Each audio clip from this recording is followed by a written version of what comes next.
Siamo a Calatafimi Segista, dove in questi giorni si può visitare la mostra dei quadri che hanno partecipato all'estemporanea di pittura notturna, una delle primissime estemporanee notturne che si fanno in Sicilia.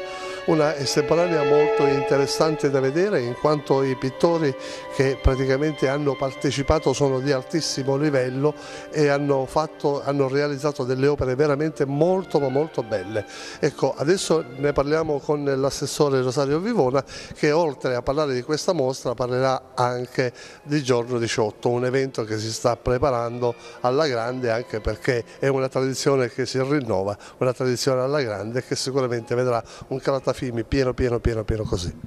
Innanzitutto possiamo dire che l'estemporanea sarà possibile visitarla a Calatafimi fino a sabato 20 agosto nei locali dell'ex convento di San Francesco.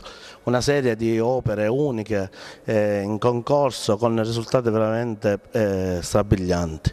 Sarà possibile poi inoltre il 18 venire a Calatafimi per la 21esima Sagra del Maccherone, edizione molto particolare perché quest'anno vedrà il concorso fra diversi ristoranti, non solo di Calatafimi ma anche di Salemi e di Castellammare.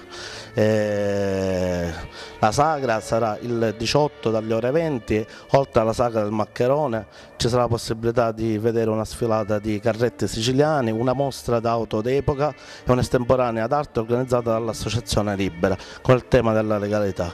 Una manifestazione veramente unica che quest'anno il Comune ha investito veramente molto. Ecco, e poi ci sono i momenti musicali che fra un ristorante e l'altro, insomma, praticamente allitereranno un po' quello che è il percorso della mangiata. Sicuramente sarà una festa, ci saranno tanti gruppi musicali, tanti locali aperti, negozi aperti, una bella festa, una bella sagra.